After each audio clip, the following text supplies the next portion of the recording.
Entonces esta es la protesta de junio de 2019. En ese instante, multitudes salieron a las calles en diversas urbes ucranianas. Protestaron Kiev, Lviv, Frankivsk, Cherkasy, Kharkiv, Odessa y Zaporilla. Sin embargo, el principal epicentro fue la ciudad de Pereyaslav en la región de Kiev.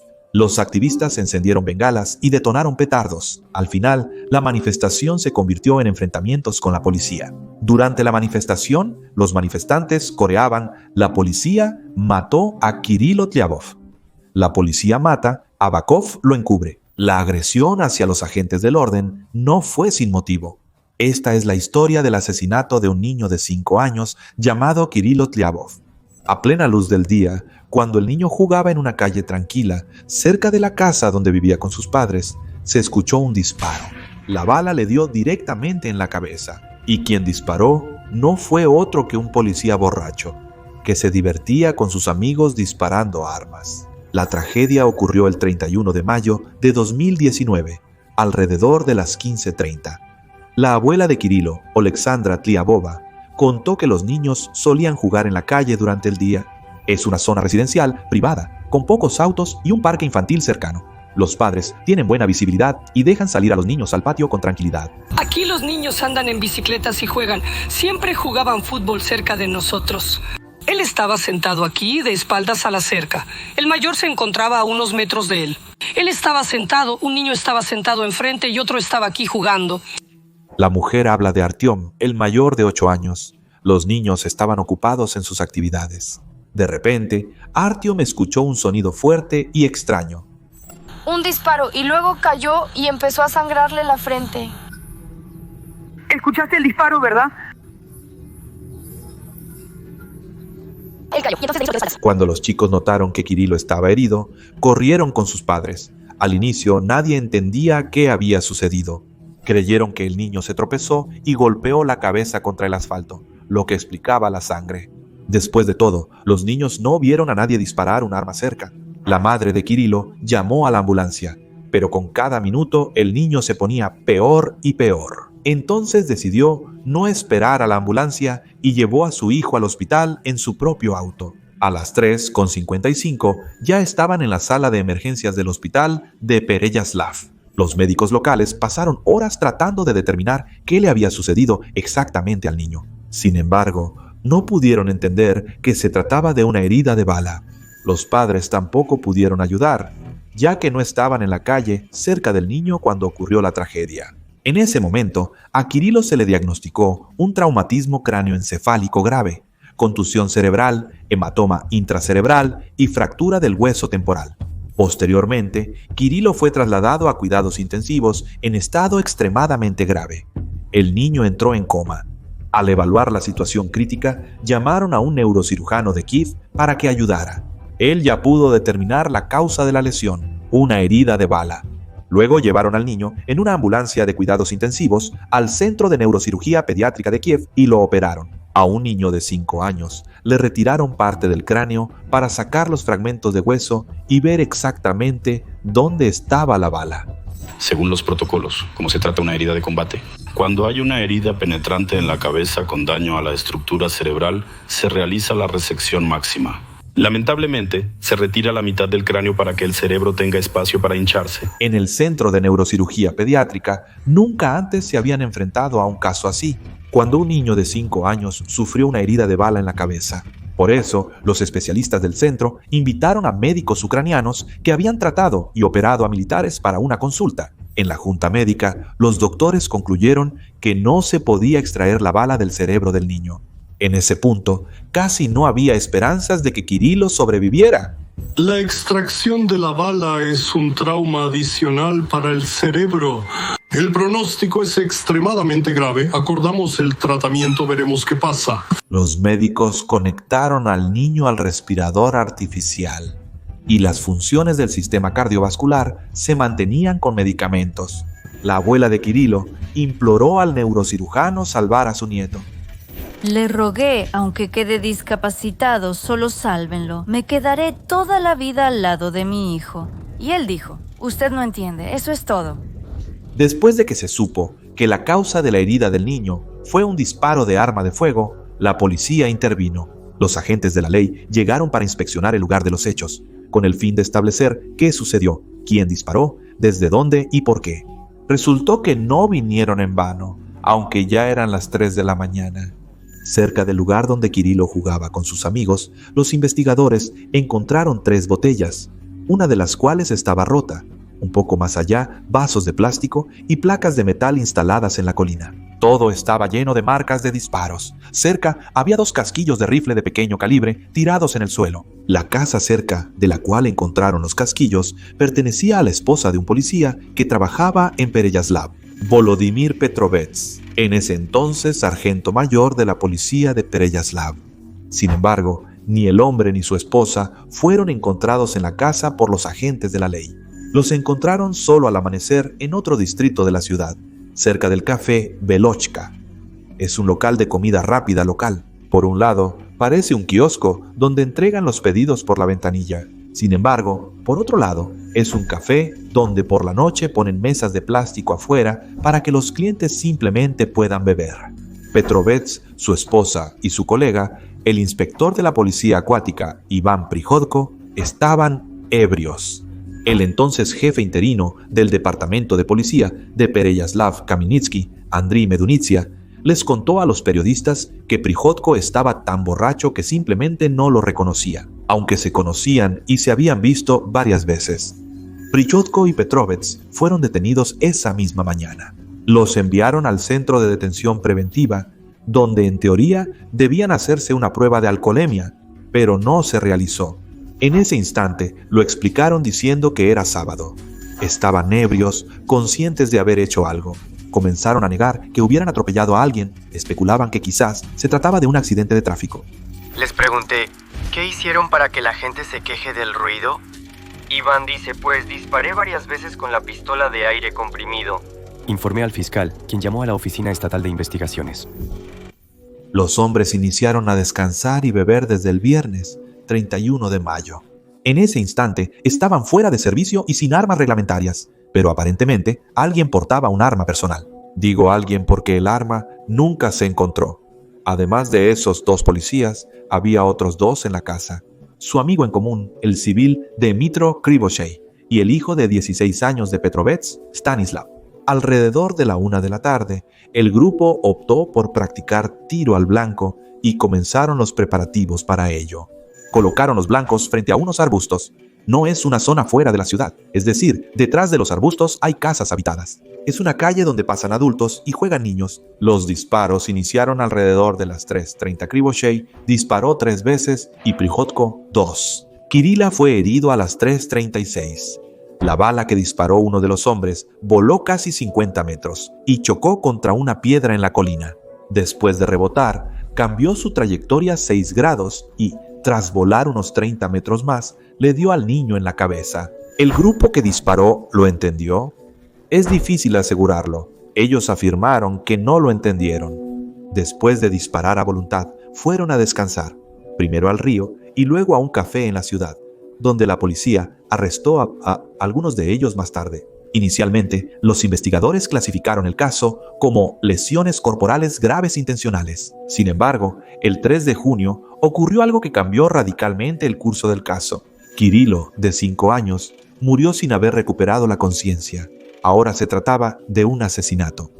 El tribunal de Pereyaslav comenzó a escuchar el caso en diciembre de 2019, es decir, medio año después de la tragedia. Para entonces, Kirilo ya había sido enterrado. Al niño lo pusieron en un pequeño ataúd blanco y le colocaron un sombrero azul en la cabeza para que no se viera el cráneo destrozado. A la despedida de Kirilo acudieron tanto los habitantes de la ciudad como de las localidades cercanas, incluso aquellos que no conocían en absoluto a la familia Tliavov. En el funeral faltaron los familiares de quienes aún eran sospechosos en ese momento. La madre de Volodymyr Petrovets planeaba ir, pero sus familiares la convencieron de no hacerlo, diciendo que ahí simplemente la habrían destrozado. 6 meses después, mientras se preparaba el juicio, hubo cambios en la dirección policial de Pereyaslav. Después de una serie de inspecciones, 12 policías fueron responsabilizados, entre otras cosas, por el incumplimiento de sus deberes. 6 más fueron despedidos. Especialmente después de la muerte de Kirilo, el jefe Andriy Medunitsia de la comisaría de Pereyaslav fue despedido. Él investigó en las primeras horas tras el incidente. También renunció el jefe de la administración principal de la Policía Nacional de la región de Kiev, Dmytro Tsenov. Yo, como jefe de la región de Kiev, asumo la responsabilidad por las acciones de mis subordinados. Le pido al jefe de la Policía Nacional que me envíe al punto más difícil de nuestro país, es decir, al lugar donde se llevan a cabo las operaciones de las fuerzas conjuntas. En todo el país hubo manifestaciones contra el Ministerio del Interior y su entonces jefe, Arsen Avakov. La gente exigía la renuncia del jefe del ministerio. También se inició una recolección de firmas exigiendo la destitución de Avakov, e incluso obtuvo los 28,000 firmas necesarias para ser considerada por el presidente. Pero en su respuesta, Volodymyr Zelensky señaló que no existen fundamentos legales para que el presidente de Ucrania participe en la destitución o tome decisiones sobre la remoción del cargo del Ministerio del Interior de Ucrania. Avakov declaró que no presentaría su renuncia en ese momento. A los familiares del niño fallecido, en realidad les importaba poco la renuncia de Avakov o cualquier otro cambio en los organismos de seguridad. Lo único que querían los familiares era un castigo justo para quienes mataron al pequeño Kirill. Pero la visión de lo que significa un castigo justo era muy diferente para la familia de Kirill y para el abogado de los acusados. Eso afirmó en aquel momento Víctor Chevgus, abogado del oficial Iván Prihodko. El hecho del asesinato está, hay un crimen y por el crimen se debe responder. Eso es indiscutible. La abuela quisiera que ejecutaran de inmediato al culpable en el procedimiento legal establecido. No puede perdonarlo. 4, pero solo hay una bala. Entonces disparó uno, aunque tal vez dispararon otros, pero solo uno le dio al niño y uno debe responder. Por cierto, un pequeño paréntesis, Víctor Chevgus no es un defensor cualquiera. En Ucrania también lo llaman el abogado del diablo. Entre sus clientes se encuentra Igor Suprunyuk, uno de los maníacos de Dnipropetrovsk. Les sugiero ver el video sobre esta historia. La banda a la que él pertenecía atacaba a personas. Les rompía la cabeza con un martillo y varillas de metal. Los maníacos grababan sus acciones en video. Ese mismo abogado también defendió al ruso Viktor Ageev. Es un militar y saboteador ruso que fue juzgado por participar en el grupo terrorista de la República Popular de Lugansk. Ese mismo abogado defendió a los acusados en el caso de la resonante violación en Kagarlik, de la que hablaré más adelante en este mismo video. En resumen, es un hombre fuera de lo común. No sé por qué Chevgus eligió precisamente ese camino. Según los medios, él trabajó más de 30 años como investigador en la policía soviética, conocida en ese entonces como la milicia. Durante ese tiempo, Chevgus aprendió a la perfección cómo funciona el sistema internamente y los errores que cometen los investigadores. Él usa su conocimiento para defender a sus clientes, sabiendo exactamente dónde buscar problemas para lograr una condena menor. En diciembre de 2019, el Tribunal de Pereyaslav inició el juicio por el asesinato de Kirilo Tlyabov. Volodymyr Petrovets, su hijo menor Stanislav, Iván Prihodko y Dmytro Krivoshei fueron acusados bajo 2 artículos del Código Penal: vandalismo con uso de armas y manejo ilegal de armas. Por estos delitos, enfrentaban desde 3 años de prisión. A Prihodko también se le imputó homicidio involuntario, aunque inicialmente se le acusaba de asesinato. Sin embargo, durante la investigación no se pudo confirmar que el hombre mató a Kirilo intencionalmente. El plazo máximo de prisión, según el artículo sobre homicidio involuntario, prevé 5 años de cárcel. ¿Por qué acusaron específicamente a Prihodko de asesinato intencional? El abogado Chevgu dijo que lo hicieron básicamente al azar. Simplemente adivinaron o no adivinaron. Sin embargo, los investigadores afirmaron que había personas que testificaron en contra del hombre, pero no dijeron quiénes dieron esos testimonios. Algunos, pero responsabilizaron a Prihodko de lo sucedido y hallaron rastros de pólvora en su ropa. Pero fue extraño. Los medios informaron que se hallaron rastros de pólvora en la ropa de Volodymyr Petrovets, aunque los mismos testigos con los que hablaron los investigadores decían que precisamente Petrovets ese día no disparó ningún arma. Con Denis Krivoshei, un civil, sucedió exactamente lo contrario. Los testigos declararon que el hombre disparó, pero no se encontraron rastros de pólvora en él. La investigación suponía que también disparó Petrovets hijo. Los propios acusados podrían arrojar luz sobre todo esto. Sin embargo, ninguno cooperó de inmediato, y la mayoría se negó inicialmente a testificar. Prihodko negaba su culpa, afirmando que él no mató al niño. La abuela de Kirilo, el niño asesinado, quien asistía a cada audiencia judicial, decía que los sospechosos siempre se comportaban de manera grosera. Hablaban entre ellos y se reían. Lo mismo hacían los familiares de los acusados, según la abuela. Ya no permiten el ingreso de familiares, pero continúan llegando. Me afectan psicológicamente. Es insoportable. Están en la sala del tribunal riéndose a carcajadas. La madre, las hermanas, los padres, los compadres, los vecinos. Digo, ¿qué pasa? ¿Robó un costal de grano o qué? Mataron a un niño. Pero en realidad, el problema principal ni siquiera era el comportamiento de los acusados o de sus familiares. El abogado Chevgus declaró públicamente en varias ocasiones que el caso se vendría abajo porque tenía una base probatoria débil. El caso constaba de 22 tomos, pero en realidad, en el juicio llegó al punto de que los abogados de los acusados podían impugnar casi cada prueba, porque no estaba debidamente documentada o registrada. Esto es lo que dijo la abogada Elena Sotnik al respecto. Y aquí surge la pregunta clave para nosotros. La Fiscalía y la Oficina Estatal de Investigaciones de la región de Kiev, en particular su departamento regional.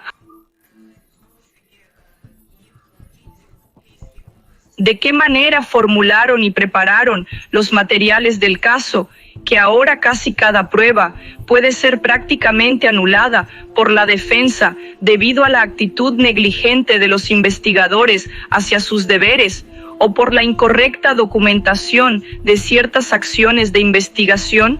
¿Qué significa eso? Eso significa que hubo una negligencia evidente, un trabajo no calificado por parte de los investigadores y también de los fiscales, quienes dejaron pasar esto y presentaron esos materiales ante el tribunal.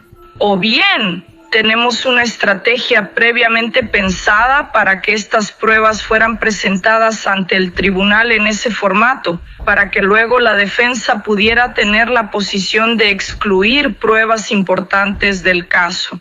Sabemos que en este caso falta una de las pruebas materiales clave, el arma misma. Es decir, nunca la encontraron. Esa situación le convenía a Chevgus como defensor de los acusados. Él declaró directamente que la Oficina Estatal de Investigaciones, cito, investigó muy mal el caso de la muerte de Kirilo.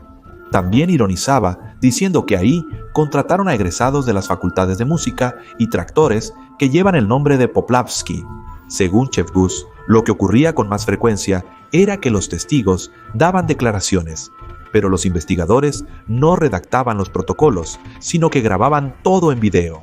A continuación, una cita de Chevgus. Ahora todos son geniales, sacan sus iPhones y graban. Y en cuanto el tribunal empezó a considerar el caso, nosotros, los abogados de los acusados, nos dirigimos al juez. Solicitamos que este protocolo no sea examinado y que se reconozca como evidentemente inadmisible como prueba. Por ejemplo, así fue con el testimonio de Stanislav Petrovets. Todos queremos que el juicio sea conforme a la ley. Así es la ley.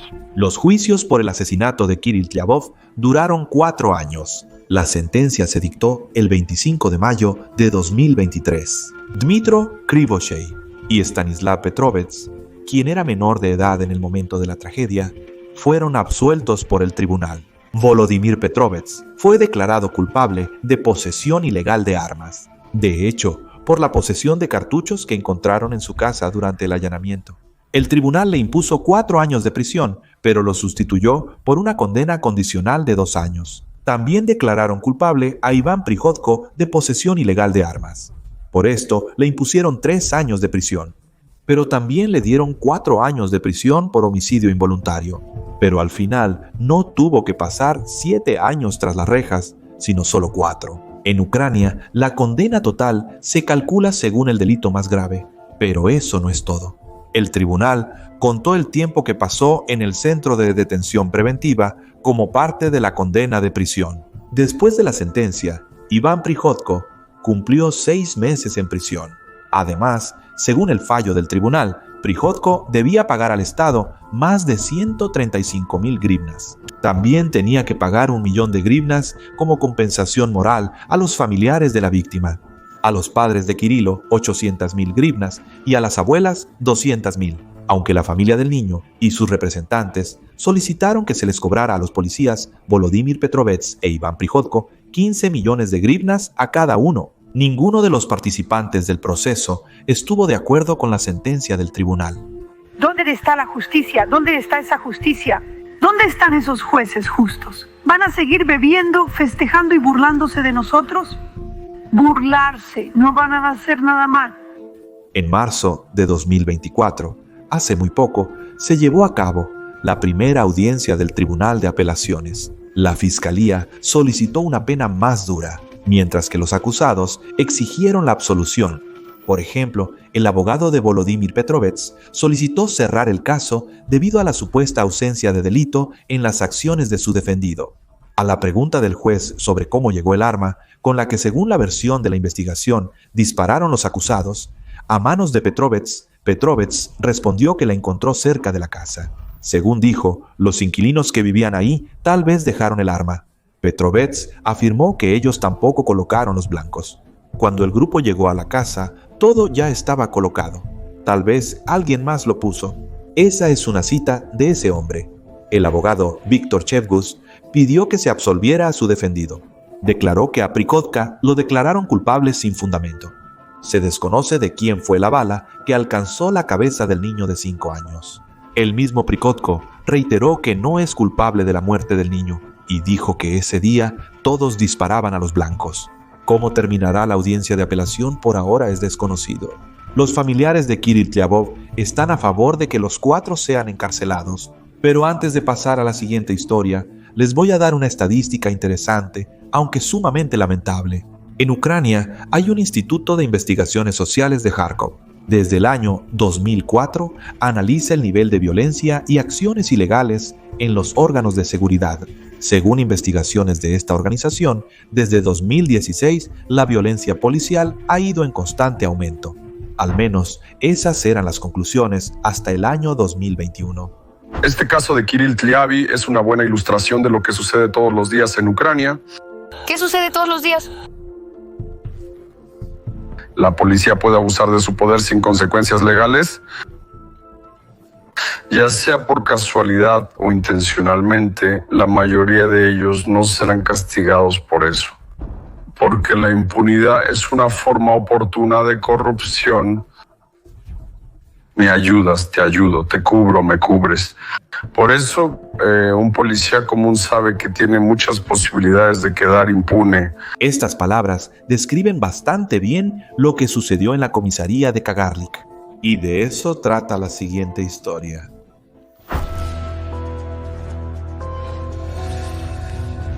¿Alguna vez has pensado en cómo tu infancia, especialmente el entorno en el que creciste, influyó en la persona que eres ahora?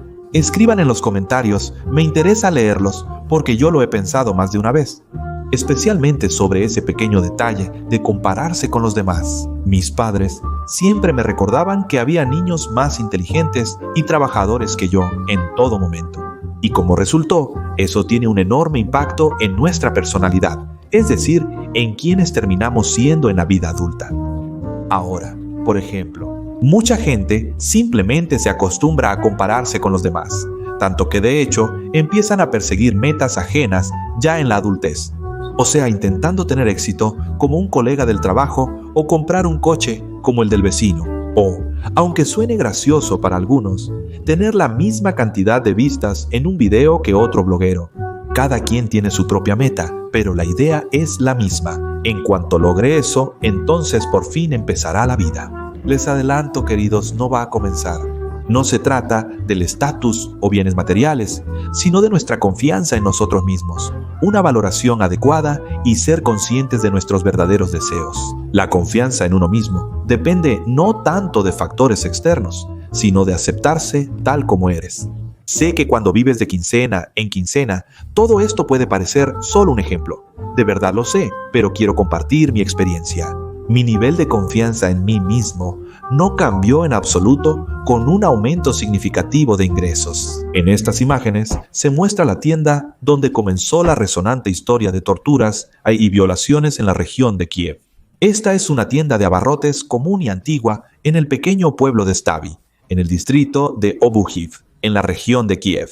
En los días 20 de mayo de 2020, alguien desmontó el techo y entró en esta misma tienda. Según los datos de los medios, los delincuentes robaron varios miles de grivnas y se llevaron alcohol. Pero nadie planeaba quedarse mucho tiempo con lo robado. Poco después, los delincuentes, junto con amigos y conocidos, estuvieron bebiendo alcohol en una casa del pueblo. Coñac, vodka, cigarros, botanas, todo como debe ser. Sin embargo, la diversión no duró mucho. Al día siguiente, todo el pueblo estaba alborotado por la tienda robada. La sospecha recayó sobre un tal Igor, quien fue el que puso el alcohol en la mesa durante la fiesta. Entre los locales ya tenía la reputación de ser un ladrón menor, así que todos pensaron en él. Empezaron a buscar testigos. Así fue como Misha, un viejo conocido del pueblo, apareció en la puerta de la casa de Nelly Pogrevitskaya, una residente de Stavy de 26 años. El asunto es que tanto Nelly como Misha estaban entre los que se unieron a la fiesta la noche anterior. Y Misha, además de eso, también era amigo de uno de los policías que tomó el caso del robo a la tienda, así que decidió ayudar en la búsqueda de testigos. Misha vino a verme y me dijo que tenía que ir a dar mi testimonio. No entendí por qué a mí. Le dije a Misha, yo estaba en tu casa, estábamos todos juntos. ¿Acaso salía a algún lado o qué?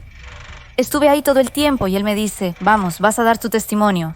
Desafortunadamente, Nelia, aunque no sabía nada, aceptó y fue con las autoridades. Esto fue aproximadamente a las 6 o 7 de la tarde del 23 de mayo de 2020.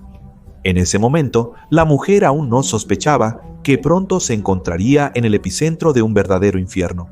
Las palabras de Nelia causaron un gran revuelo en todo el país, por lo que fue a declarar a la comisaría de policía de Kagarlik. Kagarlik es un pueblo-ciudad vecino, al que se llega en unos 10 o 15 minutos en auto. La iban a interrogar el jefe del sector de la policía criminal de la comisaría de Kagarlik, Mykola Kusiv, y el oficial operativo, Seri Sulima. Pensé que iba a dar mi testimonio y regresar. Subí al tercer piso. Mykola Kusiv de inmediato empezó a hablarme sobre la tienda. Le dije que no estuve en esa tienda, pero tú insistes en que sí estuve ahí. Fin de la discusión. Cuando mi vecino Misho me pidió testificar, creí que sería algo de solo 15 minutos. Después de quitarme el teléfono, todo comenzó. Nunca imaginé que algo así pudiera suceder. Cuando se cerró la puerta de la oficina de los agentes, empezaron a torturar a Nelia. Al principio, según la mujer, lo hacía Kusiv. En lugar de un interrogatorio adecuado, como lo exige el protocolo, él tomó una máscara antigás que, según la investigación, fue traída por un colega de apellido Trojimenko y se la puso a la mujer. Luego golpeó a Pogrevetska en la cabeza y le apretó fuertemente el abdomen con un cinturón de cuero. Presuntamente, en ese instante Trojimenko mantenía las manos de la mujer detrás de su espalda. Más adelante explicaré por qué digo que supuestamente la sostenía y no lo afirmo categóricamente. Nelia recuerda mal lo que pasó después, pero sí recuerda claramente que le empezó a sangrar la nariz. Cuando el policía le quitó la máscara antigás a la mujer ensangrentada, le ordenó que se lavara y la llevó por las escaleras al baño. Me miré en el espejo. Estaba toda llena de sangre. Ya ni sentía nada. Él me dijo, lávate con agua. No había agua, así que me limpié con la manga. Ya ni sentía dolor. En la comisaría había gente y todos escucharon. Algunos hasta vieron, pero nadie me ayudó. Pero ese interrogatorio, el llamado así, no terminó ahí. Eso fue solo el principio. Arrastrando a Nelia de regreso a la oficina, Kusiv empezó a golpearla. Cuando ella cayó al suelo, la jaló del cabello y amenazó con golpearla, con los puños y con los pies. Luego, el hombre sacó un encendedor y, según Nelia, comenzó a jugar con él. Los juegos le provocaron quemaduras en el cuerpo. Decía, ¿te quemo el cabello o qué te hago? En fin, hacía lo que quería. Quería golpearme con una pistola eléctrica. Decía, quizá quieres 220 o cuántos voltios. Kusiev sacó una pistola, apuntó directamente a la mujer, la amenazó y disparó por encima de su cabeza. Luego volvió a golpear, volvió a amenazar, volvió a burlarse. Poco después, le volvió a poner la máscara antigás a la mujer y comenzó a asfixiarla. Me asusté mucho cuando me puso esa máscara antigas. Ya no podía respirar. Ya me había orinado en los pantalones 2 veces y él aventó mi chaqueta por la ventana. La tortura duró horas. Alrededor de la medianoche, 5 horas después de que Neliya entró a la comisaría, Sergei Zulima, colega de Kuzieva, se hizo cargo de ella. En ese instante, relata la mujer, se encontraba totalmente débil, pero aún lúcida. Al verla, Zulima supuestamente dijo: «Hoy te voy a destrozar, hoy vas a ser mía». Nelia pensó que él seguiría golpeándola, pero este criminal con uniforme tenía otros planes. Según Nelia, alrededor de la 1 o 2 de la madrugada, él la llevó a una oficina donde había un sofá y le ordenó que se desnudara. La mujer se negó, pero nadie aceptó sus objeciones. Zulima empezó a acosarla, la tiró en el sofá y le dijo que tenía que hacer todo lo que él dijera. Kuziv también se encontraba en esa oficina en ese instante. Nelia suplicaba que todo eso terminara, rogaba que la dejaran ir, pero todo fue en vano. Empezaron a violar a la mujer y lo hicieron aproximadamente hasta las 4 de la mañana. Más tarde, el abogado de Nelia agregará que todo esto sucedía intercalado con el consumo de alcohol. Estos policías bebieron bebidas alcohólicas y obligaron a la víctima a hacerlo también. Comprendo que estaban ebrios, de madrugada, cansados y somnolientos. Y eso le permitió salir del departamento de policía. De hecho, alrededor de las 4:15, como recuerda Nelia, ella salió de las paredes de la cámara de tortura que funcionaba bajo el letrero del departamento de policía de Kagarlik. Al final, Kuziev no se olvidó de las amenazas. Su frase quedó grabada en la mente de Nelia: «Si le dices algo a alguien, mataré a toda tu familia». Nelia corrió tan rápido como pudo, lo más lejos posible de la comisaría. La mujer recordaba que temblaba mucho por lo que había vivido y que su cuerpo le dolía. Al llegar a casa, decidió no ocultar nada a sus familiares. Dice que tenía miedo de que, si guardaba silencio, volverían a venir a violarla, y si no a ella, entonces a su hermana menor, Alia. Según la mujer, los policías amenazaron con llevarse a la chica al bosque o ponerla en la carretera. Para protegerse a sí misma y a sus seres queridos, Nelia decidió realizarse un examen médico que confirmara los abusos sufridos. Fue examinada por un ginecólogo. Nos pusimos en contacto con el departamento de policía de la región de Kiev. Ellos nos enviaron un equipo de guardia con un investigador, hablaron con la víctima. Sin embargo, dice el médico, se negaron a cumplir con sus deberes. En Kagarlik y Obujiv, que están cerca, declararon que, cito, no quieren tener problemas con la policía. Afortunadamente, no todos se negaron. La pericia confirmó la violación y Nelia presentó una denuncia. Los empleados del Departamento de Seguridad Interna de la Policía Nacional verificaron de inmediato las palabras indicadas en ella. Ya en las primeras etapas de la investigación, establecieron quién interrogó a la mujer en la noche del 23 al 24 de mayo. Y en el Ministerio del Interior declararon que hubo una reacción inmediata ante la situación. El entonces jefe de la Policía Nacional, Igor Klemenko, ordenó disolver el Departamento de Policía de Kagarlik, destituir a toda su dirección, así como al jefe del Departamento de Policía del distrito de Obujiv. A los policías, que en ese momento solo eran sospechosos del delito, se les ordenó despedir. A estos mismos sospechosos los encerraron en un centro de detención preventiva. Estos eran, les recuerdo, Mykola Kuziv, jefe del sector de policía criminal, y Serhii Zulema, agente operativo del Departamento de Policía de Kagarlik. Y aquí detengámonos un poco más en estas dos personas. ¿Quién demonios es Mykola Kuziv? En el momento de los hechos, él tenía 35 años. Y si creemos la información que se daba sobre él en los sitios web de las fuerzas del orden, el hombre soñaba desde niño con ponerse el uniforme de policía. En el año 2002, Kuziv se convirtió en estudiante del Colegio Jurídico de Ejecución de Penas de Chernihiv. Estudió 3 años ahí. Luego ingresó a la Academia Nacional de Asuntos Internos de Kiev. Inició su carrera en la colonia número 40 de Drohovik, región de Leópolis. Ahí llegó por asignación, es decir, fue a trabajar donde le dijeron. Era teniente del servicio interno. En el año 2007, lo trasladaron al puesto de oficial autorizado de investigación criminal en el puesto de policía de la estación Truskavets, en la misma región de Leópolis. En 2015, durante el apogeo de la operación antiterrorista, Kuziv se mudó a Mariupol, en la región de Donetsk. Se convirtió en oficial autorizado de la policía criminal en la delegación de Primorsky. Nuevamente, según la información oficial, en esos años, Kuziv hacía guardia en los puestos de control y participaba en operativos urbanos. Pero no está muy claro cuáles eran exactamente sus funciones. Sin embargo, en el sitio web del Departamento Central de la Policía Nacional en la región de Donetsk, en 2016, citaron al propio Kuziv. Él declaró lo siguiente: Viajé al este para buscar la paz y cuidar la seguridad de los habitantes de Mariupol, cerca del frente. Debo estar presente. Es el deber de todos los que aman a su país y se preocupan por él.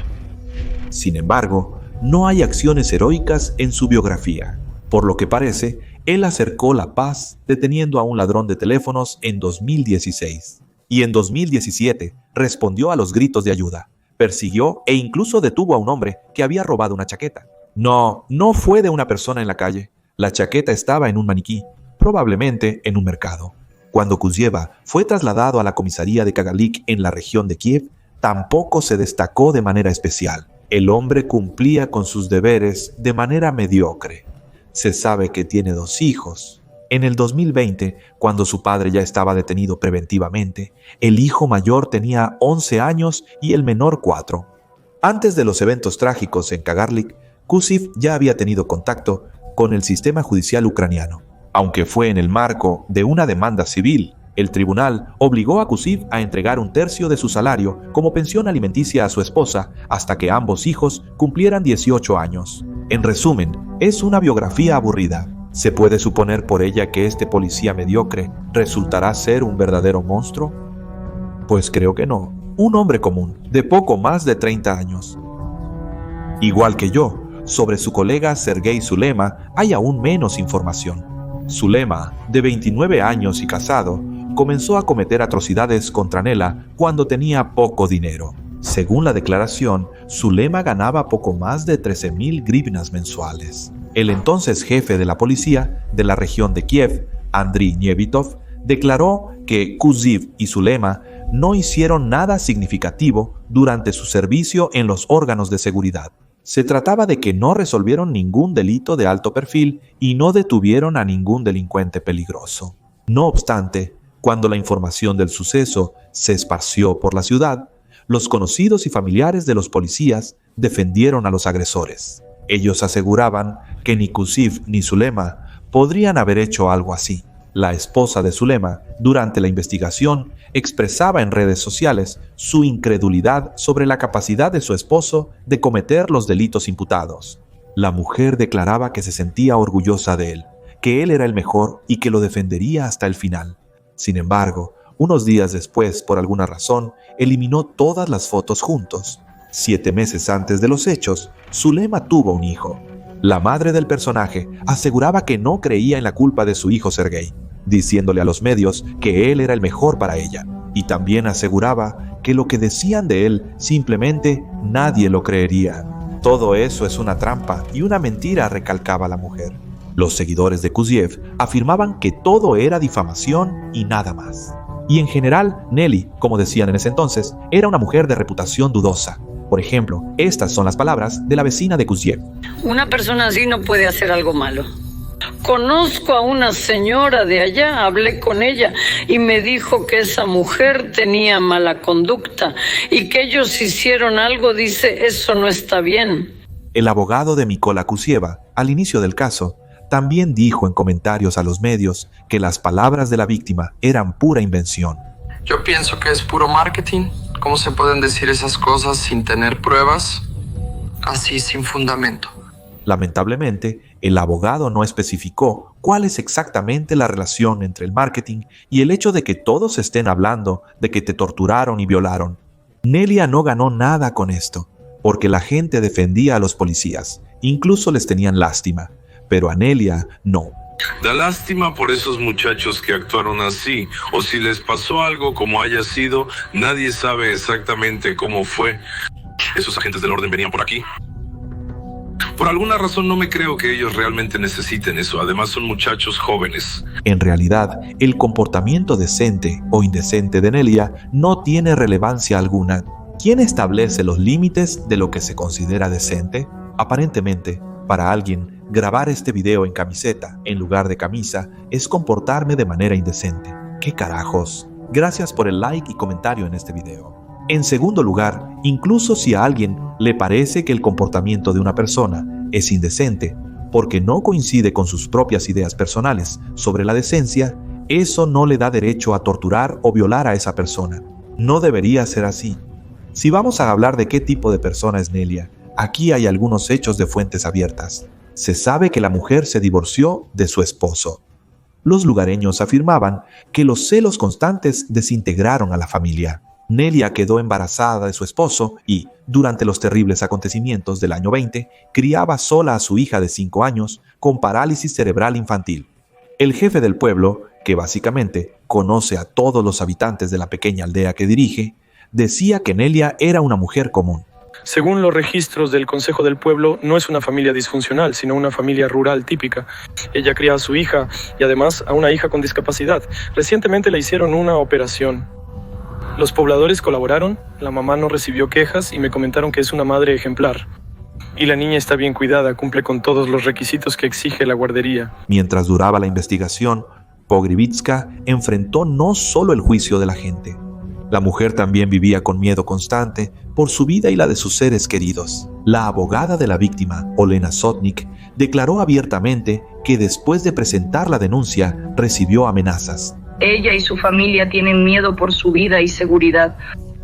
Porque cuando arrestaron a uno de los implicados, en particular a Mykola Kusiev, él dijo claramente que muy pronto saldría, regresaría y entonces ustedes lo entenderían. Las amenazas fueron escuchadas. El señor Klimenko prometió públicamente protección personal para ella. Ella realmente es una de las implicadas en un caso de alto perfil. Nelia dio un paso valiente.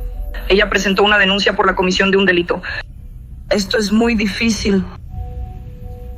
Como abogada, es difícil para mí. Me imagino lo difícil que debe ser para ella como víctima afectada. La investigación y el juicio sobre el caso de violación y tortura en Kagarlik duraron 3 años. Durante ese periodo, las autoridades determinaron que Nelia Pogrebitska no fue la única víctima de los policías corruptos. En el caso en el que trabajaban Kuziv y Zulema, también resultó afectado un hombre. Es un conocido de Nelia, Igor Tkachenko, a quien también interrogaron. Los empleados de la comisaría de Kagarlik querían echarle la culpa del robo de la tienda a alguno de ellos, o a Nelia o a Igor, y exigían que confesaran la culpa. Exigían, como ya entendieron, usando la fuerza. A Tkachenko lo golpearon y lo esposaron a una tubería en el pasillo de la comisaría. Sin embargo, poco después de las torturas, lo soltaron y se concentraron en la mujer. Sin embargo, el robo a la tienda del pueblo no es el único caso que cayó en manos de Kusiev. Poco antes de las torturas a Pogrebitska y Tkachenko, también intentó sacar una confesión sobre otro delito a un habitante local, Maxim Piyatenko. Según la investigación, Kusiev le propinó a la víctima un total de 17 golpes con manos y pies, pero eso no es todo.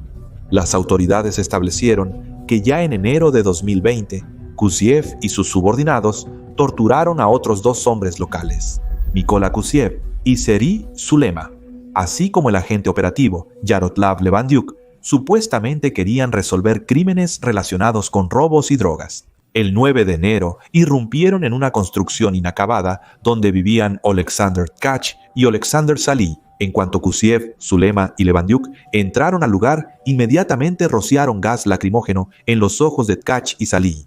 En la Oficina Estatal de Investigaciones dijeron que los policías esposaron a sus víctimas y las golpearon con bastones de goma. Según la investigación, Kusiev le ordenó a uno de los hombres que se desnudara y luego lo violó con el mango de un colador de cocina. Después obligaron a las víctimas a meterse en la cajuela del auto y las llevaron a un claro desierto. Ahí continuaron las torturas, rociaron a las víctimas con agua fría y cabe mencionar que era enero. Después ordenaron a los hombres volver a la cajuela y los abusos siguieron en la comisaría. Ambos fueron torturados con descargas eléctricas durante aproximadamente media hora. Y al final, Como estos no confesaron los crímenes que la policía quería, los esposaron a un radiador en el pasillo, donde las víctimas estuvieron sentadas durante horas. Uno hasta la noche, el otro hasta la mañana siguiente. El 17 de enero de 2020, es decir, una semana después de la tortura de Kacha y Salilla, la comisaría de policía de Kagarlik fue encabezada por Sergei Panasenko. La investigación considera que él sabía sobre los abusos a las personas que ocurrieron, pero no hizo nada al respecto. 5 policías terminaron en el banquillo de los acusados en el caso de torturas en la comisaría de Kagarlik: Mykola Kusiev, Serhiy Zulema, Serhiy Panasenko, Yaroslav Levandiuk y Yevhen Trokimenko. Ninguno de ellos admitió su culpa, y algunos incluso intentaron reincorporarse a su puesto cuando la investigación estaba en pleno apogeo. A Trokimenko y Panasenko se les negaron las solicitudes que presentaron. Los abogados de los acusados aseguraron que el caso contra sus clientes estaba completamente fabricado, y en general, las víctimas que figuran en los 3 episodios de tortura que mencioné antes también tienen una reputación dudosa, sea lo que sea que eso signifique. En realidad, ellos sí participan en robos, por lo que no se debe confiar ciegamente en lo que dicen. Eso lo dijo Víctor Chevgus, el abogado de los acusados. Buenas tardes. Aclaro que eso no implica que se deba golpear o torturar a los niños. Pero esa categoría de personas guardó silencio en ese momento. En ese instante, Nelia redactó una declaración afirmando que uno de ellos la violó. La Oficina Estatal de Investigaciones y la Seguridad Interna encontraron a sus víctimas y las hicieron volver para que presentaran denuncias contra los policías. La policía de Kagarlik ya no inspiraba confianza entre los locales desde hace tiempo. La gente temía entrar en la comisaría, y prácticamente no se hablaba de encontrar ayuda ahí. Los diputados locales habían discutido este tema varias veces durante sus sesiones. La policía contrataba a personas que, en principio, no deberían estar trabajando ahí. Los policías perdieron 20 expedientes de casos penales, provocando su desaparición. Desaparecieron como si nunca hubieran existido. La dirección en Kagarlik cambiaba seguido. Después de que el jefe de la Policía Nacional despidió al anterior director debido a los casos resonantes de violación y tortura, ahí nombraron a uno nuevo. Es el 7º en 5 años. El juicio por el caso de Kagarlik fue a puerta cerrada. Curiosamente, quienes insistieron en la necesidad de esto fueron los representantes de los acusados, no las víctimas. En contraste, la abogada de Pogrebitska, Elena Sotnik, creía que la arrogancia de los expolicías debería ser vista por todos. No obstante, el tribunal falló en contra. Por suerte, eso no impidió que finalmente se esperaran los veredictos. El 24 de mayo de 2023, el Tribunal del Distrito de Obuhip declaró culpables a Kusiev y Zulema. Fueron condenados a 11 años de prisión. A continuación, cito a la abogada Pogrebitska. Hoy es un día crucial para nosotras luego de 3 años. Hoy, literalmente hace 3 minutos, el tribunal finalmente anunció el veredicto en el caso de Kagarlik. A 2 acusados de violación se les declaró culpables de todos los cargos y se les dictó una sentencia de 11 años de prisión. De hecho, al día de hoy podemos decir que esta etapa ha concluido. Además, lo cual creo que también es muy importante para Nelly, su demanda civil contra la Policía Nacional fue reconocida y completamente satisfecha. Ella recibirá una compensación por daño moral por 1.200.000 grivnas. Creo que esto es absolutamente justo y muy significativo, incluso para los casos futuros. Y en principio, esta sentencia es determinante, porque de hecho esperamos que se convierta en una prevención para la posible repetición de tales crímenes en el futuro. A 2 acusados de violación se les declaró culpables de todos los cargos, y se dictó la sentencia: 11 años de prisión. Para ser más exactos, Nelia Pogrebitska recibió una compensación de 1.296.000 grivnas. Pero recuerden, en el caso había un total de 5 acusados. No lo decía por nada. Al comentar los hechos que probablemente ocurrieron con su participación, decía supuestamente o posiblemente. No se puede afirmar nada definitivamente hasta que el tribunal dicte sentencia. El juicio contra Panasenko, Levandiuk y Trokimenko no se realizó. Se pospuso porque uno de ellos se fue a luchar al comenzar la invasión a gran escala, y los otros 2 sospechosos en el caso de violación se movilizaron 2 semanas antes de que se dictara la sentencia. Cada uno de ellos pudo haber pasado 8 años en prisión. Los cambios en el Código de Procedimiento Penal por la ley marcial en Ucrania les permitieron, por ahora, no comparecer ante el tribunal y formalmente no violaron nada al hacer uso de este derecho. Según la ley, la revisión de sus casos debe reanudarse después de que sean dados de baja del servicio.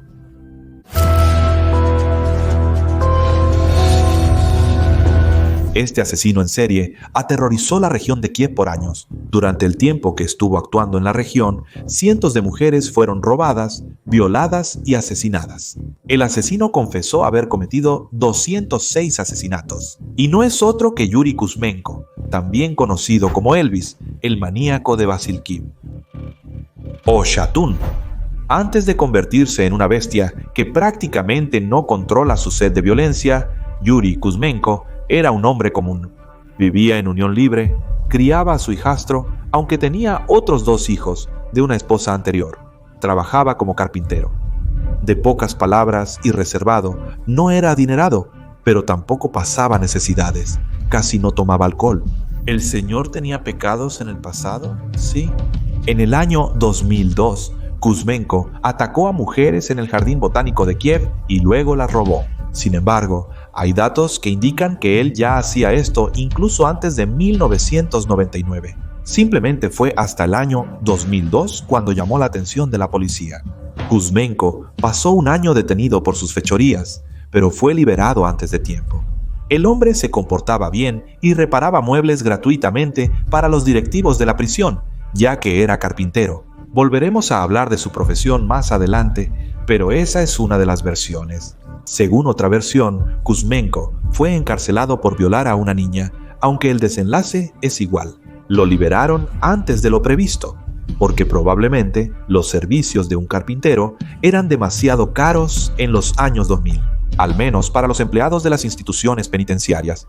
Pero hay una tercera versión. Según esta, Kuzmenko robó y violó a una joven, pero cuando lo detuvieron, fue brutalmente golpeado por uniformados con placas. Para tratar de arreglar este asunto, decidieron no imputarle la violación, solo el robo. No obstante, lo liberaron anticipadamente por reparar los muebles. Sea como sea, Kuzmenko pronto volvió a las actividades criminales. Probablemente sintió impunidad, que por cierto, seguiría sintiendo después y que lo impulsaría a nuevas hazañas. Además de todo, se decía que el hombre estaba sumamente atraído por la fama que habían conseguido Anatoly Onoprienko y Andrei Chikatilo, los maníacos más notorios que operaron en Ucrania. Por cierto, vean los videos sobre ellos en mi canal si aún no los han visto. Así que Kuzmenko salió a su primera cacería el 25 de mayo de 2005. Durante un largo periodo, acechó a su víctima en el bosque cerca de la estación Glebaja. Allí preparó una verdadera emboscada cerca del sendero por donde normalmente los locales van a la plataforma del tren, porque así simplemente es más rápido. Ese día, la víctima perfecta para el maniático le pareció una pensionada de 68 años. Kuzmenko sorprendió a la mujer, la golpeó en la cabeza, la arrastró a los arbustos y allí la violó. Probablemente, por el shock y el dolor, la mujer mayor perdió el conocimiento y murió en el lugar unas horas después. La causa fue un infarto. ¿Se pudo haber atrapado al atacante en ese instante? Hasta que se convirtió en un asesino en serie. De hecho, sí la había. Sin embargo, la policía de aquellos años claramente no tenía ganas de hacer su trabajo como correspondía, al menos el equipo que trabajaba en la región de Kiev. El asunto es que los familiares de la mujer dieron la voz de alarma bastante rápido cuando ella no regresó a casa a tiempo.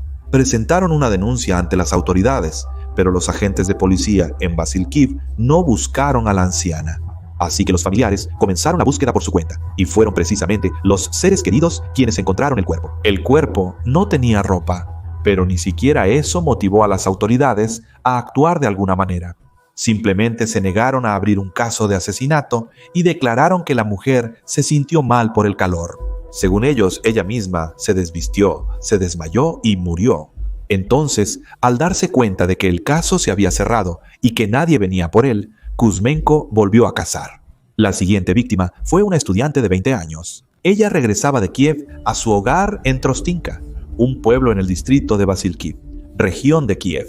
En la parada en Vasilkiv, la estudiante intentaba conseguir un aventón haciendo señas con la mano, esperando que alguien se detuviera.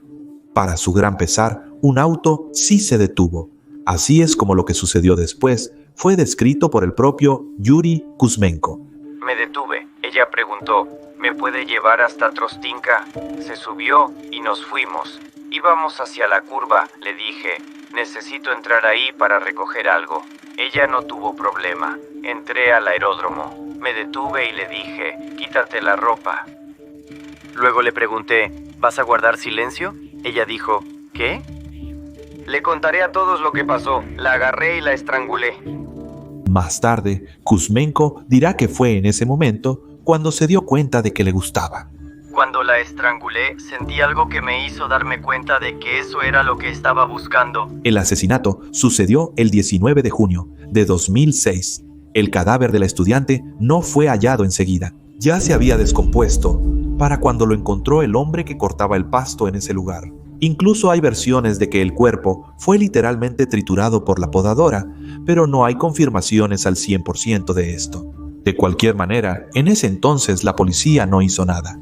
Debido al estado del cuerpo, fue imposible determinar si la muerte fue violenta o no. Simplemente no querían lidiar con eso. Kuzmenko salió impune nuevamente. Aquí voy a explicar qué significa que no querían ocuparse de eso. Por cierto, de acuerdo a Sergei Kniazev, líder del grupo de investigación del caso Elvis, los peritos forenses frecuentemente no lograban determinar la causa de muerte cuando el cuerpo ya había iniciado su descomposición. El esqueleto estaba intacto, pero los músculos y la piel se habían podrido o habían sido desgarrados por animales. Por eso, el forense indicaba que la causa de la muerte era desconocida. Y entonces quedaba a criterio del investigador, limitado en ese momento por el Código Procesal Penal, decidir si se iniciaba un caso penal. Y como las autoridades no quisieron iniciar el caso, una ola de ataques y robos, así como de violaciones, se extendió por la región de Kyiv.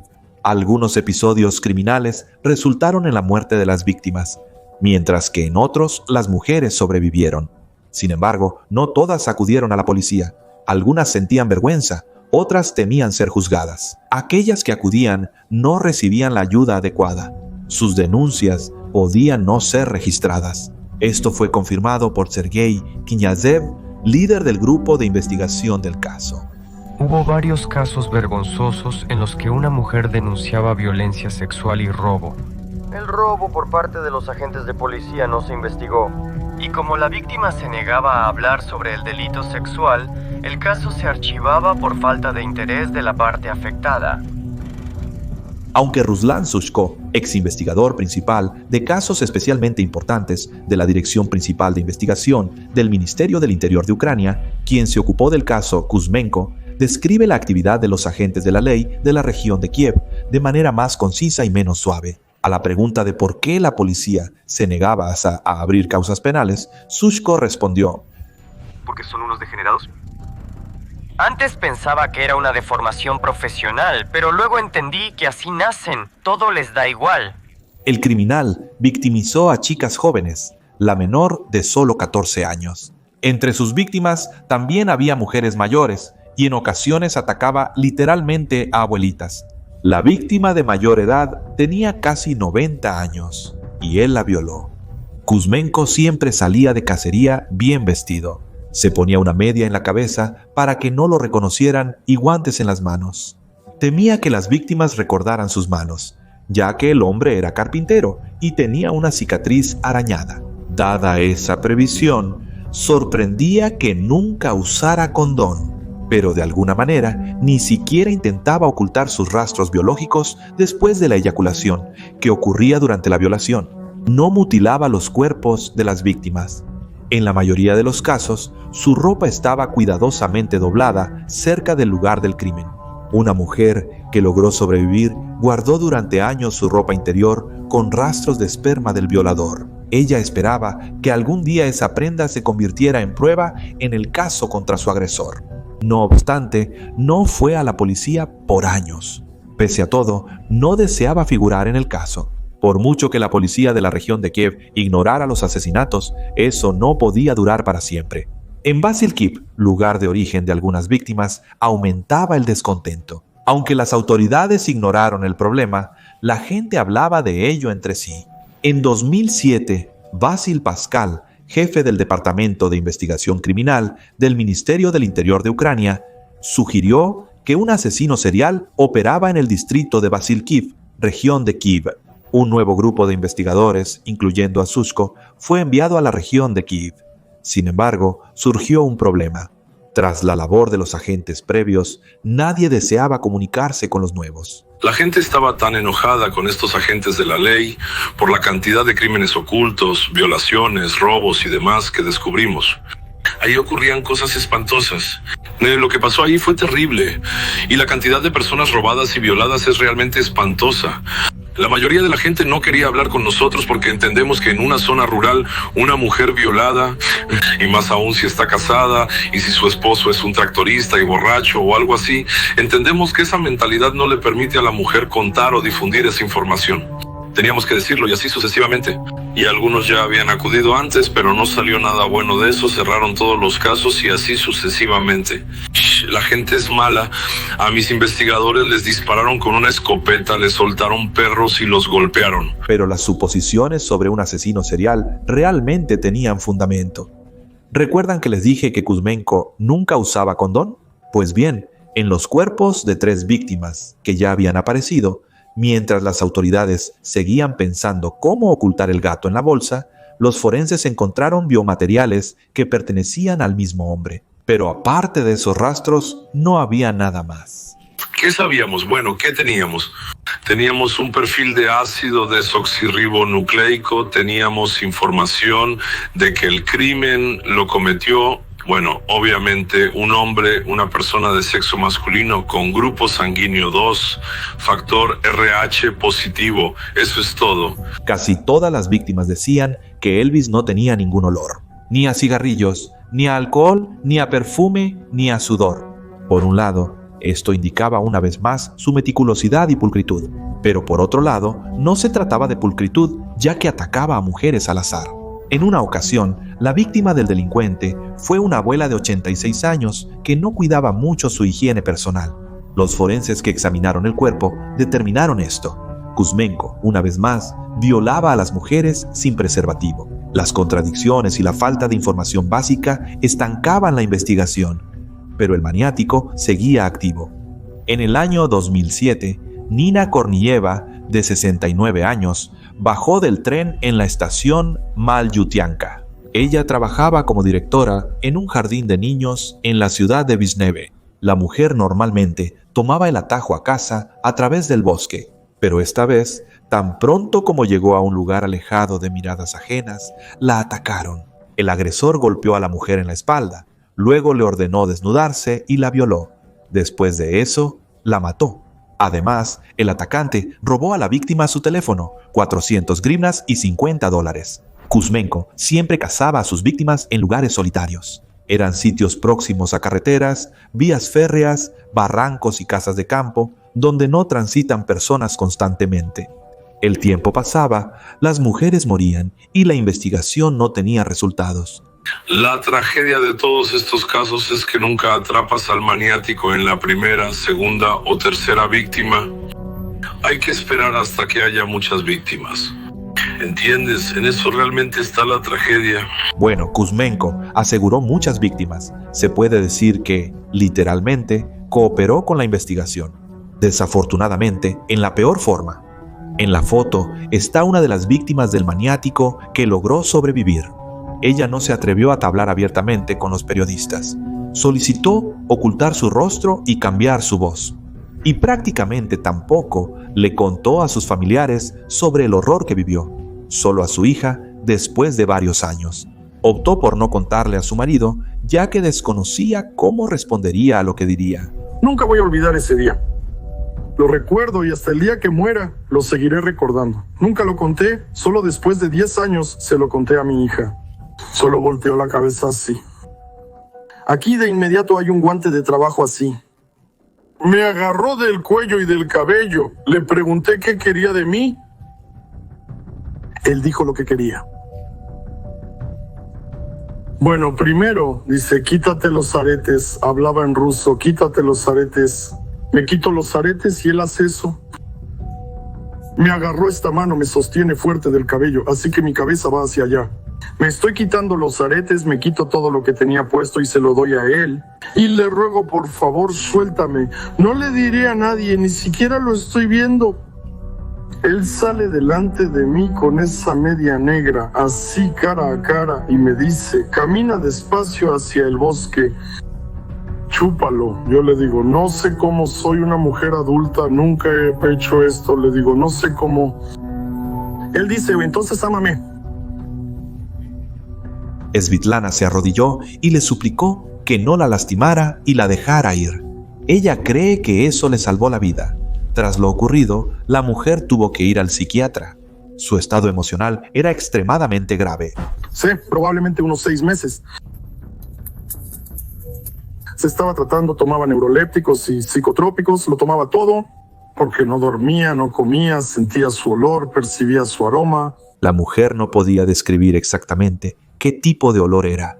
Para la policía, obtener testimonios de las víctimas sobrevivientes de Kuzmenko fue complicado. En Ucrania, ahora hay estigmatización hacia quienes han sobrevivido a la violencia. ¿Qué decir de lo que pasaba hace 20 años? En ese tiempo, la mayoría de los trabajadores en las autoridades eran hombres. Imagínense, llega un chico de 20 años, un policía de barrio con una mujer de 40 años y le pregunta, ¿la violó un maniático? Está claro que ella no hablará con él sobre ese asunto.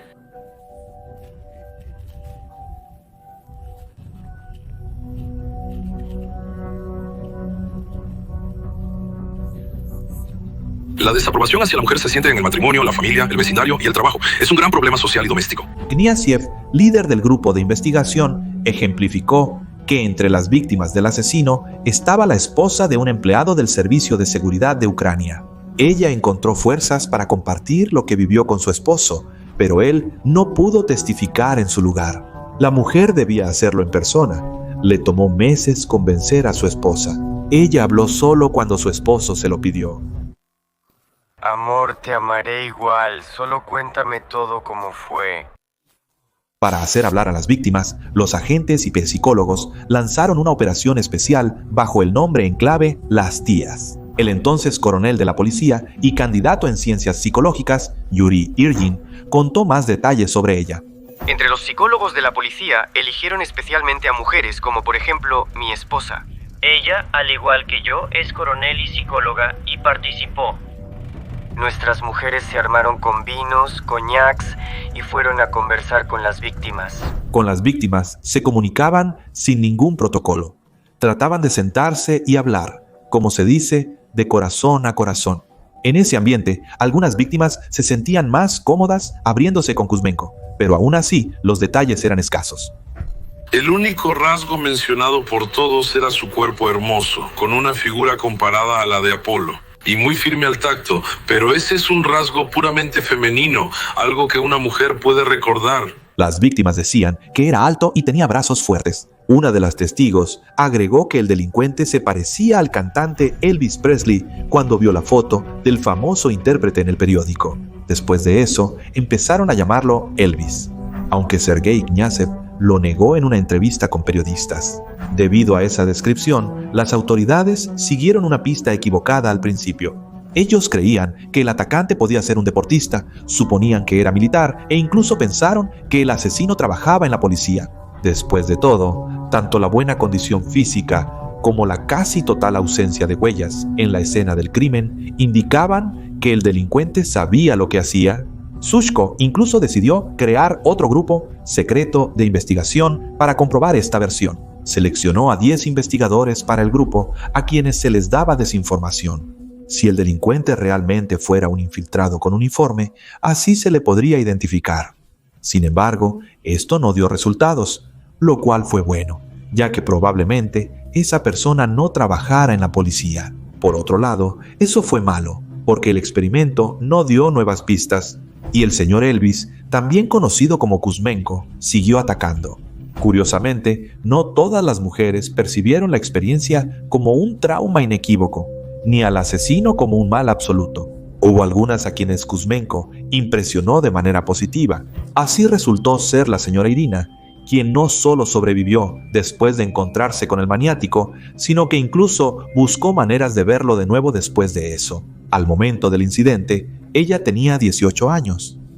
La chica regresaba a casa de una amiga por la noche. Literalmente, en cuanto salió del tren, sintió que alguien se le echó encima por detrás. Irina cayó al suelo. El hombre le ordenó desnudarse. Luego, como siempre lo hacía, empezó a violarla. La chica no se resistió. Por un lado, porque tenía miedo, y por otro, porque sentía placer. A continuación, su cita. Me asusté mucho de la sorpresa, me quedé completamente paralizada. Pero saben, después me da hasta pena admitirlo, tuve un orgasmo tan fuerte, lo cuento y se me pone la piel de gallina. Jamás había experimentado algo similar. Son emociones poderosas, una fuerza impresionante. Como no vio la cara, Kuzmenko la dejó con vida. Sin embargo, en lugar de ir a la policía, la chica empezó a buscar al violador por su cuenta. Ella iba a la estación donde todo sucedió y lo buscaba ahí. Afirma haber visto a Kuzmenko entre la multitud y haber corrido tras él, pero no logró alcanzarlo. Tal vez eso fue lo que le salvó la vida. Según el señor Irgin, experto en criminales, los asesinos seriales casi nunca se detienen. Ellos siempre quieren nuevas víctimas. Aún más, si alguna de ellas amenaza con revelar su identidad y obstaculizar su actividad criminal. Aquí no hay ningún romanticismo. Con el tiempo, considerando la cantidad de víctimas entrevistadas, las autoridades pudieron establecer la zona donde opera el maniático. Era como un triángulo. Y eso no es Burmunsky, es Boyarka, la estación Korchi y Vasilkiv. O sea, cerca de Vasilkiv, Barakti, Trostinka, esos pueblos. Así era el triángulo. En ese triángulo fue donde cometió casi todos sus crímenes. La geografía clara permitió llevar a cabo una operación especial en la que intentaron atrapar al asesino usando un señuelo. En la policía hicieron una especie de casting y seleccionaron a chicas y mujeres dispuestas a participar. Las disfrazaron de abuelitas y les encargaron caminar por el bosque donde solían encontrar a las víctimas para llamar la atención. El señor Kniazev habló con más detalles sobre esto. La selección fue estricta, ya que la posible víctima debía poseer las cualidades físicas y psicológicas adecuadas. 2 mujeres pasaron la selección y participaron en la operación especial durante mucho tiempo, trabajando como carnada viva, es decir, arriesgando conscientemente sus propias vidas. Había una regla clara. Si en el último momento esa mujer se asustaba o mostraba inseguridad, la operación se cancelaría. Y entonces, todas las partes trabajaban de manera coordinada, como un solo mecanismo. Desde el personal de preparación hasta el grupo de cobertura. En mi experiencia y la de todos los oficiales involucrados, era la primera vez que realizábamos una operación de este tipo. Sin embargo, Kuzmenko no cayó en nuestra trampa. A pesar de que la operación no fue exitosa, al investigar más la escena del crimen, los criminalistas descubrieron que el maniático se prepara meticulosamente para el ataque y permanece emboscado por varios días. Los agentes intentaron abordar el caso desde otro ángulo, elaborando un perfil psicológico del asesino serial. De esto se encargó el ya mencionado Yuri Irgin y el equipo del Centro Estatal de Investigación Científica y Peritaje Criminalístico. Analizaron casi 10 episodios de ataques. Lo consideramos un maníaco porque no ataca solo para robar. No es un simple ladrón motivado por el dinero, sino un maníaco. Él necesitaba esa adrenalina, disfrutaba al contemplar y sentir el cuerpo agonizante de la víctima. En otras palabras, disfruta el acto mismo de matar. En total, el retrato psicológico abarcó 36 páginas. Se suponía que el asesino de Vasilkiv era un hombre mentalmente sano de entre 30 y 35 años. Es detallista, atractivo y seguro de sí mismo. Tiene familia y vive en el distrito de Boyarka. Es bastante androide, próspero, un hombre seguro de sí mismo. Pero aquí es donde surge la disonancia. Los hombres seguros de sí mismos en realidad no matan, solo violan. ¿Por qué él mata? Como puedes ver, había un montón de disonancias y contradicciones en este caso. Sin embargo, al final, con la geografía de los ataques, algunos datos de ácido desoxirribonucleico y el perfil psicológico, los agentes redujeron el círculo de sospechosos. Durante varios meses, interrogaron a miles de hombres del maldito Triángulo de las Bermudas. Descartaron a aquellos con una coartada sólida. A aquellos que no podían confirmar su ubicación durante los crímenes, se les investigaba por otros medios. Se analizaron los datos telefónicos para determinar la ubicación de la persona en diferentes momentos. Se extrajo sangre a 6.000 hombres. El análisis tuvo un costo aproximado de 10 millones de grivnas. Pero todo eso fue en vano. No encontraron a ningún Elvis entre los examinados. En cambio, Kuzmenko salió a buscar una nueva víctima. Más precisamente, se fue en auto. Ania Bondar, el 13 de enero de 2009, iba a casa desde el instituto. Como siempre, ella se bajó del tren en Vasilkiv y fue a la parada de autobús. El pueblo donde vivía la chica estaba a solo 9 kilómetros. No tenía dinero para un taxi. Sí tenía, pero solo en la tarjeta. Sin embargo, ese día el cajero automático no tenía un billete de 50 grivnas para que la chica retirara dinero, aunque lo intentó. En resumen, Ania decidió esperar el autobús. Sin embargo, este se retrasaba. En cambio, un Siguli verde se detuvo cerca de la parada. Ania y el conductor intercambiaron unas palabras y la chica se subió al coche con él. Tetiana, la madre de Ania, recuerda cada detalle de esa noche. La llamé a las 6 menos 10, luego la llamé a las 7 y 15, pero estaba fuera de cobertura. La llamé a las 6:30 p.m. y seguía sin cobertura. Ya había anotado 3 goles. Tatiana nunca volvió a ver a su hija viva en casa. Al día siguiente, la mujer caminó a lo largo de la carretera por la que su hija debía ir al pueblo esperándola. Pero todo fue en vano, por lo que la mujer acudió a la comisaría a denunciar. Todo el pueblo y la policía se unieron para buscar a la estudiante desaparecida. Registraron el área en un radio de 25 kilómetros y mientras buscaban a Ania, encontraron los cuerpos de otras 2 mujeres. Tras 5 días de búsqueda, hallaron el cuerpo de la estudiante. ¿Por qué la joven subió al auto sabiendo que había un maníaco en la zona? La respuesta a esa pregunta la sabe el exinvestigador Sushko. Resultó que incluso eran parientes lejanos y se conocían. Ania Bondar se convirtió en la siguiente y última víctima de Kuzmenko. Esa noche, cuando la chica se subió a su auto, un taxi con un ex explorador como conductor estaba estacionado al lado. El hombre, acostumbrado a notar detalles, prestó atención al chiguli verde. No solo prestó atención, sino que incluso recordó 2 letras de la placa, B-I. La policía finalmente tenía una pista sólida, el color, la marca y parte de la matrícula del vehículo. Sushko afirma que examinaron casi todos los vehículos disponibles. Había 7.034 autos de ese tipo en todo el país. Envié la información a la Inspección Estatal de Automóviles y les pedí procesarla. Pues bien, el auto de nuestro maníaco estaba en la lista como el número 7032. ¿Te imaginas? Con los nuevos datos y la información previa, los investigadores redujeron la lista de sospechosos a pocos individuos. Se tomaron muestras de saliva a todos, pero de repente se descubrió que Kuzmenko había escapado. Pero por suerte no fue lejos. Al maníaco lo encontraron en la casa donde vivía su hermano. El 30 de mayo de 2009, el investigador interceptó al delincuente en las escaleras de un edificio Khrushchevka en Kiev. A Yuri Kuzmenko lo llevaron al centro de detención preventiva. Ahí, ya en los primeros días, confesó 206 asesinatos. Elvis solo recordaba detalles generales sobre la violación, pero no pudo especificar dónde, cuándo, cómo o a quién violó, ni si él mismo lo hizo. No recordaba detalles como el clima, la edad de la mujer, nombres, apellidos o características especiales. Nada de eso lo recordaba, y también pasaba que podía indicar dónde debería estar el cuerpo, pero no podían encontrar el cuerpo ahí.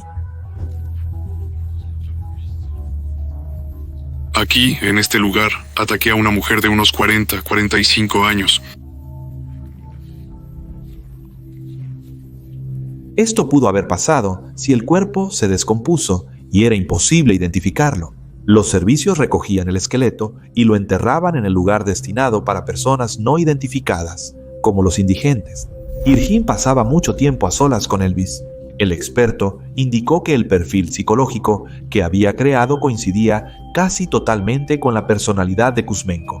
También se descubrió que la infancia del maniático no fue fácil.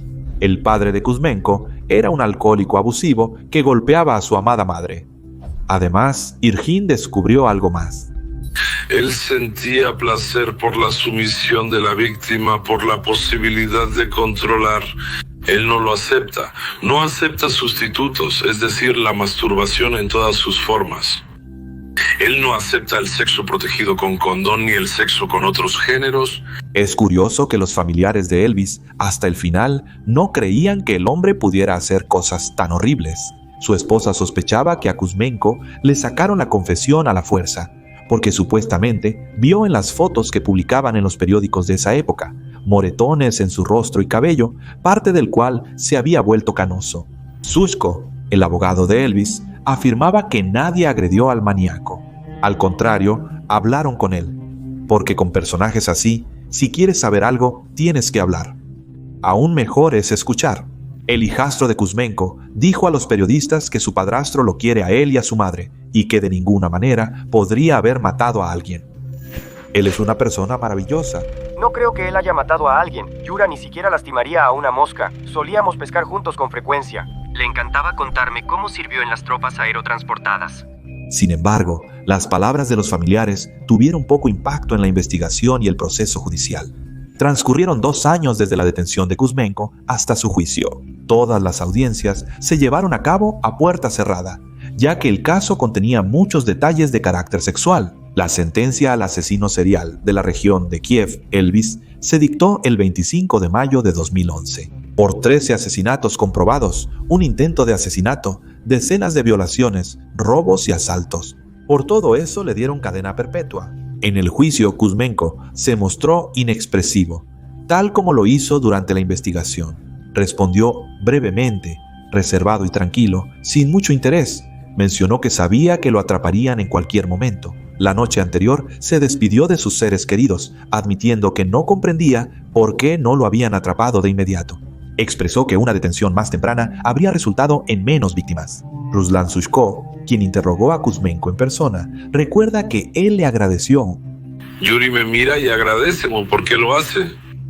Bueno, gracias por detenerme, porque dice si no lo hubieran hecho tendría que matar todos los días. Y ya, dice, no aguantaba más. A Yuri Kuzmenko lo enviaron a cumplir su condena en una celda de aislamiento de la colonia correccional de Romny, en la región de Sumy. Ahí ayudaba a los investigadores a atrapar a otros delincuentes, dándoles pistas sobre cómo podría actuar un asesino y por qué cazaba según él. Por el modus operandi de los ataques y la cantidad de víctimas, sigue siendo el asesino serial más sanguinario en la historia de la Ucrania independiente.